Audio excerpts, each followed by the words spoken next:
I know. It sounds ridiculous, but what I'm about to tell you just makes too much sense. Luffy is the man marked by flames.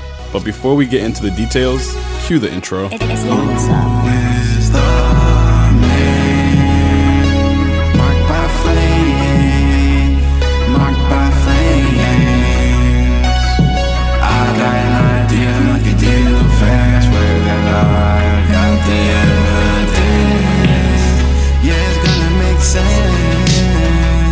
Watch the video. Watch the video. So, while we were exiting Wano in chapter 1056, Eustace, Kid, and Killer had a conversation amongst one another stating that if they want to get ahead in the scramble for the One Piece, that they've got to get serious about finding a particular individual. Kid responds back with saying, "You want to go after the man marked by flames? But we have no leads." When this initial statement was made, the One Piece community scrambled to figure out who this particular person could be, myself being one of them. I even made a video about my theory towards the man marked by flames. During the time I made that video, I believe that Jaguar 𝙲𝚘𝚙𝚅 was possibly this individual, due to the information we learned from Shaka on Egghead Island in chapter 1066. In hindsight, this seems like something that Oda would throw in for us readers to get thrown off by. Saw could have been marked by flames due to him having bandages and burn scars, but after thinking about the goal of trying to reach the One Piece, how exactly would he be a lead to the Pirate King's treasure? After thinking about this, I had a realization that he couldn't truly be the man marked by flames. He was just a man whom studied the history that was left in books of the ancient kingdom. Someone no better than Kuma, whom is seen always carrying a Bible around with him with information from the Void Century. The criteria for someone to be the man marked by flames are the following. He has to be someone who has a poneglyph or information pertaining to a poneglyph. He has to be someone in the race for the One Piece. Most importantly, he has to be someone who has been marked by a flame. And the person must also be subscribed to the channel with their notifications on, leaving a like and comment on the video. Personally, when I hear the phrase man marked by flames, I think of someone who has been burned and has a scar or scars that show this marking by flames. In my opinion, there's only one individual that could truly meet this criteria, and that being our protagonist, Monkey D. Luffy. It primarily makes sense to me because we know that Luffy will be the last person that Kid would suspect to be the man marked by flames, just as us the readers wouldn't suspect him as well. If you think back to one of the most impactful moments of Luffy's voyage, you would most likely think of Marineford. To those that might have forgotten, I'm speaking of the death of his brother Ace.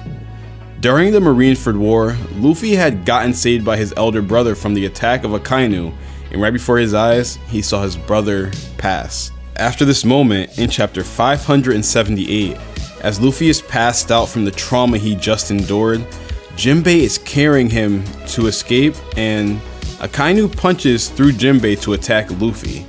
And this is when Luffy receives a massive scar on his torso, which is in the shape of an X, which would be categorized as a burn scar. This burn scar begins to give Luffy pain when he hears of Akainu or thinks of him.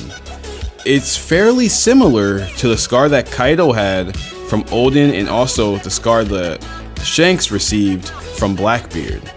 They feel that haki that was imbued within the attacks that caused the scar, which never fully healed. We don't know who told Kid and his crew about the man with the burn scar, but in most instances, people don't know Luffy's real name when he is on the island. On occasions, people give Luffy a nickname. They just see him running around like a crazy crackhead, or they see characteristics that are easily explainable. For instance, people on islands could say the man with the straw hat, or the man with the sandals, or even the man with the burned scar on his chest. We know that Luffy and Kid could have landed on different islands. For instance, Luffy went to Alabasta and Kid could have gone a totally different route after getting off of Reverse Mountain. We know that even though these pirate groups go to different islands, they will still end up on 𝚬𝚙𝚎 archipelago, due to that being the island separating the Grand Line from the New World. Not once have we seen Kid and Luffy cross paths towards the 𝚬𝚙𝚎, which could tell us that they went to different set of islands. Even after 𝚬𝚙𝚎, their paths were not the same. Think about one island which Kid couldn't have gotten to, that Luffy and the crew did. Did you think about it? We know Luffy and Kid both have road poneglyphs from Whole Cake Island and Wano Kuni, but Kid does not have the one from Zou. As we know, Zou is on Zunisha, a near impossible elephant to find due to constantly moving each and every second of its long life. With this realization, it is hard not to believe that Kid is missing only one poneglyph just as Luffy is, and it would only make sense that the two would possibly be on the search for each other. And it would definitely be something that Oda would do, making Kid furious that the one person he needed to find was his supernova rival. Now that we talked about if the Burn Scar Man was a Luffy, but what if it's not? Then that would mean that it's someone whom stands atop of the pirate world, that being Shanks.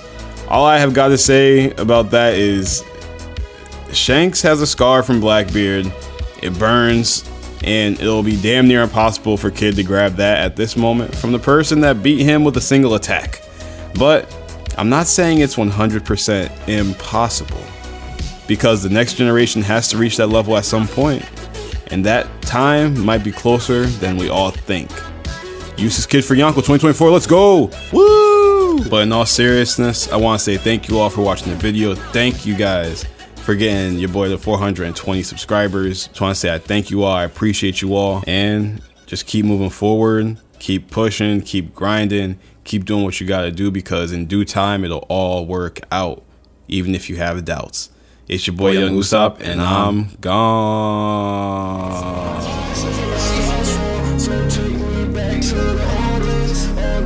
Said that I need that new crew, cause I'm all broken. Tears on your feet, yeah, that's so good.